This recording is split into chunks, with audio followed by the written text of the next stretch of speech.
A $1,000 tailored wool coat hitting the frozen slush makes a sound like a muffled heartbeat.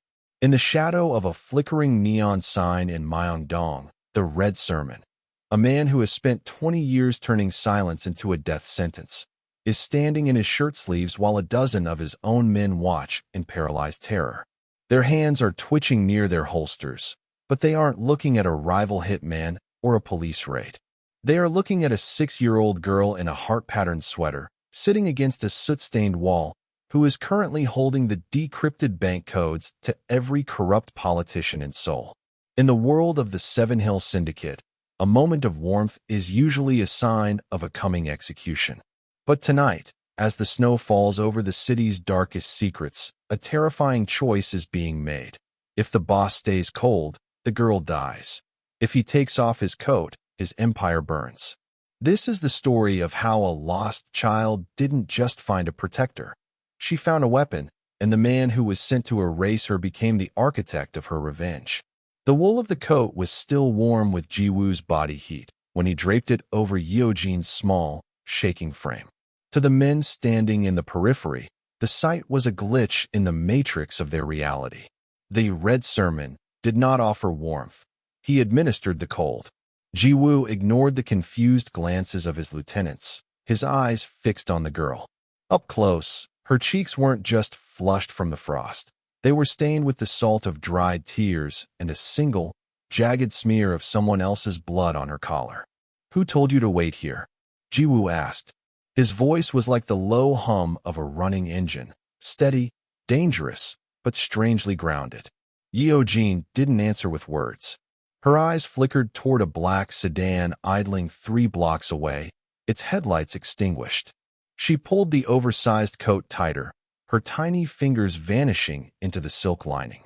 "They said if I stayed in the light, the eraser couldn't see me," she whispered, her voice barely audible over the whistle of the wind. Ji-woo's posture shifted. The name, Eraser, wasn't underworld slang. It was a ghost story told by the National Intelligence Service. They didn't send the eraser for orphans. They sent him for loose ends that could sink a ministry. He looked down at the girl again, really looking this time. He noticed the way her eyes darted, not in a panic, but with a rhythmic, scanning precision. She wasn't just looking at him. She was recording him. The way he held his left shoulder, the brand of his watch, the number of men behind him. "Sir," his second-in-command, Park, stepped forward, his breath visible in the freezing air. "The car is ready. We're already 10 minutes behind for the meeting with the chairman. We should leave the girl for the district patrols." Ji-woo didn't look back. "The patrols won't find her, Park. They'll find a cold body and a missing memory." He reached out, his gloved hand hovering near Yeojin's shoulder. "What did you see in the blue house, Yeojin?" The girl's breath hitched. "I saw the man with the gold glasses. I saw the paper with the red seals. And I saw—" She paused, her eyes glazing over as if a screen were scrolling behind them, 18-digit numbers, starting with 402. The silence that followed was heavier than the snow. Those weren't just numbers. They were the routing codes for the slush funds of the Han River Development Project, the very thing Ji-woo had been hired to protect. He realized then that Yeojin wasn't a victim of the cold. She was the vault. She wasn't an orphan wandering the streets. She was a target with a bounty that could buy half of Seoul. "Park," Ji-woo said, his voice dropping an octave into the tone he used when delivering a sentence. "Cancel the meeting. Tell the chairman the sermon has been moved." He leaned down, his face inches from the girl's. "You're coming with me, Yeojin. My coat is heavy, but it's the only thing in this city that can keep you hidden." As he lifted her, she felt less like a child and more like a live grenade. The war had officially begun, and for the first time in his life, the Red Sermon was fighting for something that couldn't be bought with silver. The black sedan didn't follow them. It vanished, which was infinitely worse. Ji-woo knew the mechanics of a hunt. If the hounds stopped barking, it meant they had already circled the perimeter. He led Yeojin through the narrow, neon-choked arteries of Myeong-dong, where the smell of spicy rice cakes and fried squid masked the metallic scent of impending violence. The girl walked inside the hollow of his oversized coat, a small ghost tethered to a giant. They reached the safe house, a nondescript apartment tucked above a vintage watch repair shop. It was a blind spot in the city's CCTV grid, or it should have been. As Jiwoo reached for the heavy iron handle of the street-level door, he felt the vibration before he heard the sound. A faint, rhythmic clicking from inside the lock. "Down," Jiwoo commanded, his hand snapping to the small of Yeojin's back. He didn't wait for her to move. He shoved her into the recess of a neighboring vegetable stall just as the door exploded outward. Not with fire, but with the coordinated precision of 3 men in tactical gray. These weren't street thugs. They were the Eraser's vanguard. The market, usually a symphony of commerce, turned into a theater of screams. Jiwoo's movements were a blur of practiced lethality. He didn't draw a gun. A shot in these narrow alleys would bring every siren in Seoul. Instead, he pulled a short, weighted baton from his sleeve. He met the first man's rush, parrying a knife thrust with a bone-deep crack to the attacker's forearm, then transitioned into a fluid strike that sent the second man spiraling into a crate of winter pears. "Park! The perimeter!" Jiwoo shouted into his lapel mic, but only static answered. His men were likely already bleeding into the snow blocks away. Yeojin watched from beneath the stall, her eyes wide but eerily steady. She wasn't screaming. She was observing. As a third operative lunged toward her hiding spot with a silenced pistol, she didn't flinch. She saw the way his weight shifted to his right heel, the same way the man with the gold glasses had moved before he fired. "Left!" she shrieked. Jiwoo reacted on instinct, spinning to his left as a bullet hissed through the space his chest had occupied a millisecond prior. He closed the gap in 2 strides, his hand locking around the shooter's throat with the crushing force of a hydraulic press. He slammed the man against the brick wall, the red sermon surfacing in his eyes, a dark, ritualistic fury that made even the professional killer's pupils dilate in terror. "Tell your master," Jiwoo hissed, "that the girl is no longer a witness. She is mine." He didn't finish the man. He didn't have time.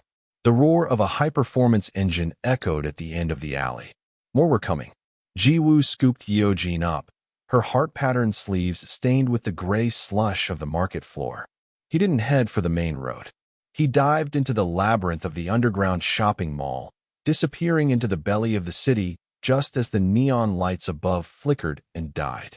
The damp heat of the underground mall felt like a fever dream compared to the biting frost of the streets above. Jiwoo leaned against a closed shutter in a maintenance corridor, his chest heaving, his hand pressed against a jagged tear in his suit jacket where a blade had grazed him. In the flickering fluorescent light, his shadow looked like a broken wing. Yeojin stood before him, still draped in his heavy coat, her face unnervingly calm as she watched the blood seep through his fingers. "Why did they stop?" she asked, her voice small but clinical. "They haven't stopped," Jiwoo grunted, pulling a silk handkerchief from his pocket to staunch the wound. "They're recalibrating. They didn't expect me to keep you alive. They'll be checking the exits at Seoul Station. They think you're just a witness, Yeojin. They think if they kill you, the secret dies. But it's not a secret," she said, stepping closer. "It's a map." Jiwoo looked at her, his dark eyes narrowing. "A map of what?" Yeojin closed her eyes. The flickering lights of the corridor seemed to sync with the rapid movement of her eyelids. The man with the gold glasses, the one who killed the minister, he had a black book. He only opened it for 10 seconds.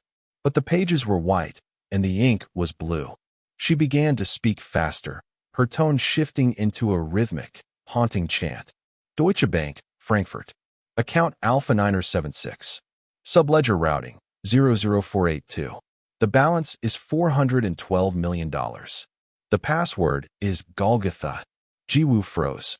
He had spent a decade navigating the offshore labyrinths of the Seven Hill Syndicate, but the numbers she was reciting weren't just data. They were the tectonic plates of the Korean economy.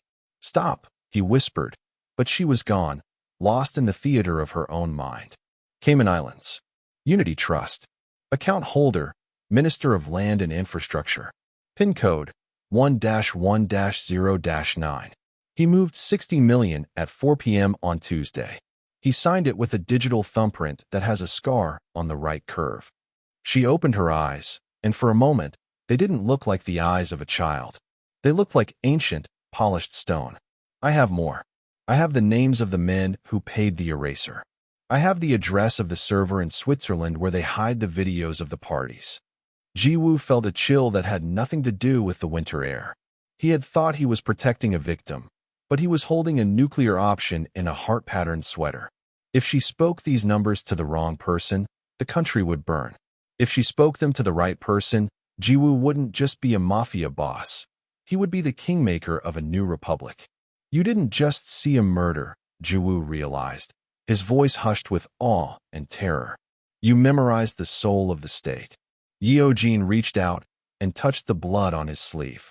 I can't forget them, Jiwoo. The numbers are loud. They scream in my head. If I give them to you, will the screaming stop? Jiwoo looked at the small girl, his living ledger, and knew that his sermon was no longer about death. It was about the terrifying power of the truth. No, he said, tucking a stray lock of hair behind her ear. But I'll make sure the people who made them scream never speak again. The ascent into the Bukhansan Mountains was a grueling climb through shadows and skeletal pines, the city lights of Seoul fading into a hazy, amber glow beneath them. By the time they reached the ancient stone gate of the temple, the wind had become a physical weight, pushing against them with icy hands. The temple was a relic of gray stone and weathered wood, silent except for the rhythmic clacking of a bamboo water pipe hitting stone, a sound that, to Jiwoo's ears, mirrored the ticking of a sniper's clock. Inside the drafty meditation hall, the air smelled of old incense and damp cedar. There were no monks here. This was a sanctuary owned by the Seven Hill Syndicate, a place where the sermons were delivered in blood. Jiwoo sat cross-legged, his wounded shoulder stiffening, while Yeojin huddled near a small charcoal brazier. The firelight danced in her pupils, reflecting the restless data always scrolling behind them. You see everything, Yeojin, Jiwoo said, his voice echoing off the vaulted ceiling. But seeing is a burden if you don't know what to ignore. In the market, you saw the shooter's heel. That saved us. But you also saw the color of the pears and the brand of the vegetable crates. That is noise. Noise will get you killed. He gestured around the darkening room. Tell me what you see here. Not the numbers. The threats. Yeojin looked around, her eyes scanning with that terrifying, mechanical precision. The shadows in the corner are too deep for the height of the ceiling.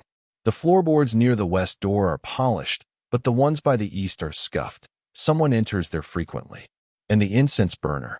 She paused, pointing to a bronze tripod. The smoke isn't rising straight. There's a draft from behind the tapestry. Someone left the hidden panel unlatched. Jiwoo felt a rare spark of pride, though his face remained a mask of granite. Good. That is the silent sermon. You must learn to read the architecture of a trap before it closes. Everyone is a predator, Yeojin. Even the wind. If you can read the room, you can write the ending. He stood up, ignoring the flare of pain in his side, and walked to the window. The snow was beginning to bury their tracks, a temporary mercy from the mountain. He knew the eraser would find them eventually. A man like that didn't follow footprints. He followed the scent of the secrets Yeojin carried. The numbers you recited in the mall, Jiwoo said, looking out at the jagged peaks. They are your shield, but they are also the reason the world wants to burn you. Until we reach Busan, you are not a child. You are a ghost. And ghosts do not leave footprints. Yeojin stood, walking to his side. She reached out and touched the cold glass of the window. I'm not afraid of the eraser, Jiwoo. I'm afraid of what happens when I run out of numbers to give you. Will you put the coat back on and leave me in the snow? Jiwoo looked down at the girl. For the first time, the man known as the Red Sermon found himself without a prepared response. He simply adjusted the heavy wool coat around her shoulders, the fabric now a permanent suit of armor. By the time you run out of numbers, little ledger, there won't be anyone left to leave you behind. The sanctuary of the temple held for exactly 3 days before the silence turned predatory. It happened at the hour when the mountain light was neither gold nor gray, but a bruised purple. Ji-woo was cleaning his weapon by the brazier when the bamboo water pipe outside stopped its rhythmic clacking. The sudden absence of that small, steady sound was a scream in the ears of a man who lived by the rhythm of violence. Yeo-jin, Ji-woo whispered, not looking up. The tapestry. The girl didn't hesitate. She scrambled behind the heavy silk hanging, her small frame disappearing into the stone recess they had practiced for hours. She didn't breathe. She watched through a tiny gap in the embroidery, her eyes scanning the room as Ji-woo had taught her. She saw the shadow first, a long, thin distortion stretching across the rice paper doors. It wasn't a man's shape, it was a ghost's. The doors didn't burst open. They slid aside with a whisper that sounded like a final breath. The man who stepped in wore a suit so sharp it looked structural, his face a void of emotion shielded by thin, silver-rimmed glasses. He didn't carry a rifle or a blade. He carried the aura of the state, the cold, bureaucratic inevitability of the eraser. Read sermon, the eraser said, his voice a flat, synthesized melody. You are protecting a ledger that does not belong to you. The government is a jealous owner. The government shouldn't leave its books in the snow, Ji-woo replied, his thumb clicking the safety off. The movement that followed was faster than the eye could process. The eraser moved with a terrifying, liquid grace, a silenced pistol appearing in his hand as if pulled from the air itself. Ji-woo dived behind a heavy cedar pillar, the wood splintering as 3 subsonic rounds hissed through the space where his head had been. From behind the tapestry, Yeo-jin saw the trap closing. She saw the eraser's foot pivot toward the western corner, the blind spot Ji-woo couldn't see. She saw the silver-rimmed glasses catch the firelight, reflecting the exact coordinates of Ji-woo's cover. In that heartbeat, she realized that running was no longer an option. If she stayed a ghost, Ji-woo would become a corpse. He's using the floorboards. Yeo-jin's voice pierced the chamber, no longer a whisper but a command. 3 panels back. The hollow one. The eraser flinched. The split-second distraction of a child's voice in a house of death was all the opening Ji-woo needed. He lunged from the shadow of the pillar, firing low. The bullet caught the eraser's shoulder, spinning him around, but the hitman rolled with the impact, disappearing into the darkness of the corridor like smoke. Ji-woo didn't pursue. He scrambled to the tapestry and hauled Yeo-jin out. Her face was pale, but her eyes were burning. She had chosen. She was no longer just a witness. She was a participant in the sermon. He's not alone, she gasped, her mind already indexing the sounds of engines far down the mountain trail. There are 4 more. 2 in the trees, 2 on the path. I recognized the frequency of their radios. They're the same ones from the ministry. Ji-woo looked at her, his hand trembling slightly from the adrenaline. You spoke, Yeo-jin. Now they know exactly where the vault is. Let them know, she said, her voice hardening. They can't erase me if I'm the one writing the story. The blizzard had transformed the mountain into a white void, erasing the world in a sheet of biting ice. They were moving blindly now, the wind screaming through the pines like a choir of banshees. Ji-woo leaned heavily on Yeo-jin's shoulder, his breath coming in ragged, shallow plumes of frost. The bullet in his side had turned the wool of his shirt into a stiff, frozen board of crimson, and every step was a battle against the encroaching numbness of shock. They collapsed into the mouth of a shallow limestone cave, a jagged scar in the mountainside that barely offered shelter from the gale. Ji-woo slid down the rock wall, his head thumping back against the stone. His eyes, usually as sharp as obsidian, were glazed, the pupils dilated with pain. Leave the coat, he rasped, his hand feebly pushing at her. Go, find the trail. If you stay here, the cold will finish what the eraser started. Yeo-jin didn't move. She ignored his command, her small hands already working at the buttons of his suit jacket. She had seen the way the man with the gold glasses had treated a wound in the back of that black sedan. She had recorded the sequence of his movements, the specific items he had pulled from a hidden compartment in the dash. She couldn't find a medical kit, but she had the architecture of survival memorized. I'm not leaving, she said, her voice steady enough to cut through the wind. You said I'm the vault, Ji-woo. You don't leave the vault in the snow. She reached into the inner lining of the red sermon's own coat, the one he had given her. She had noticed a small, reinforced seam near the hem during her silent sermon training at the temple. With a strength born of desperation, she ripped the fabric open, revealing a hidden emergency cache Jiwoo had forgotten in his delirium, a vacuum-sealed packet of cauterizing powder and a needle-thin vial of adrenaline. But she didn't just use the medicine. She leaned close to his ear, her voice dropping into that haunting, rhythmic cadence of the living ledger. Listen to the numbers, Jiwoo. Focus on the code. As she pressed the powder into his wound, a searing agony that made his jaw lock, she began to recite a different kind of data. Not bank accounts, but the personal private coordinates of the Seven Hill Syndicate's secret medical extraction point in the valley. 127.40. Northeast Corridor. The password is redemption. They are waiting for the signal. You can't die, Jiwoo, because I haven't told you the last number yet. The one that belongs to the eraser's wife. The mention of the hitman's personal life acted like a jolt of electricity.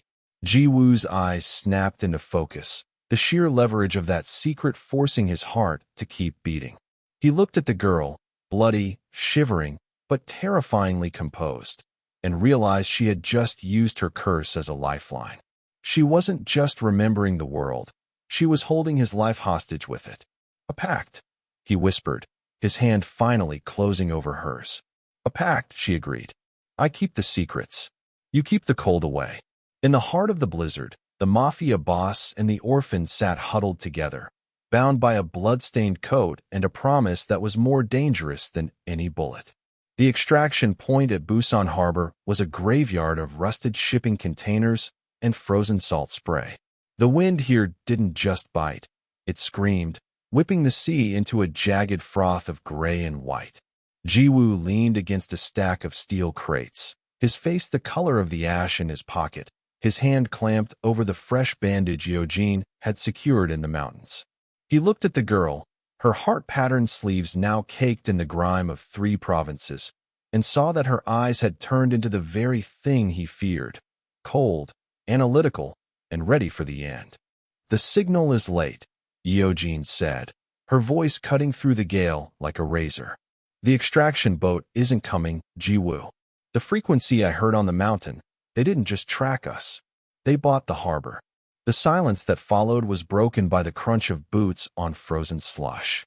From the mist emerged a figure that seemed to be made of the same gray iron as the containers. The eraser stood 50 paces away, his silver-rimmed glasses reflecting nothing but the desolate horizon. He was alone, but his presence filled the harbor with a suffocating, bureaucratic dread. The sermon is over, Jiwoo, the eraser said, his voice amplified by the strange acoustics of the steel corridor. The girl is a national liability. Hand over the ledger, and I will ensure your death is documented as a service to the state. Jiwoo didn't reach for his gun. He looked at Yeojin, who stood perfectly still, her mind scanning the geometry of the crates, the distance to the water, and the exact weight of the secret she held. You aren't here for the state, Yeojin spoke, stepping out from behind Jiwoo's coat. Her voice didn't tremble.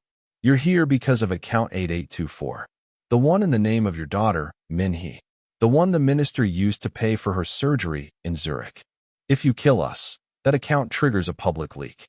Your daughter doesn't just lose her father. She becomes the face of the scandal that topples the government. The eraser froze. For the first time, the mechanical precision of his posture faltered. The air between them turned electric, a vacuum of power where the smallest movement would trigger a massacre. You think you can blackmail the wind?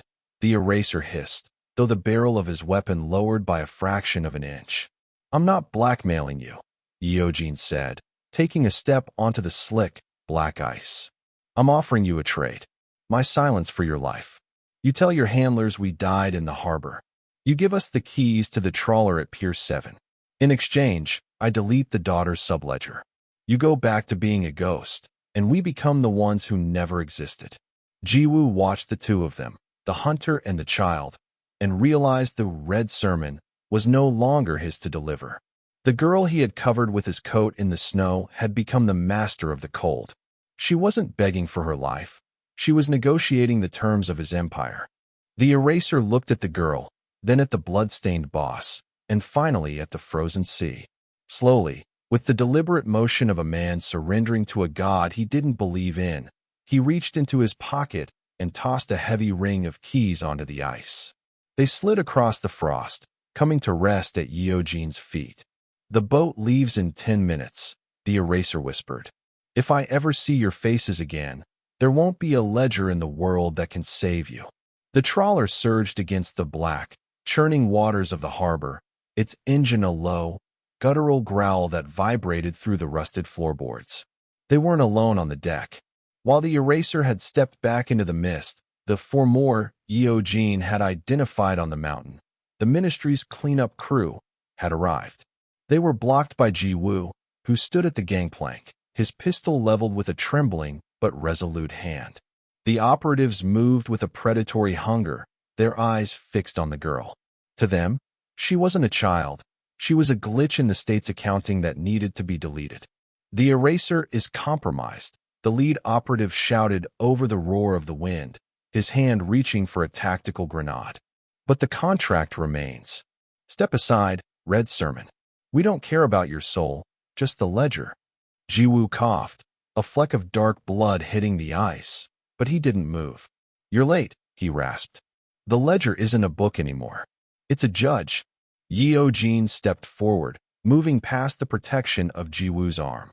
She looked at the four men, her dark hair whipped into a frenzy by the salt spray.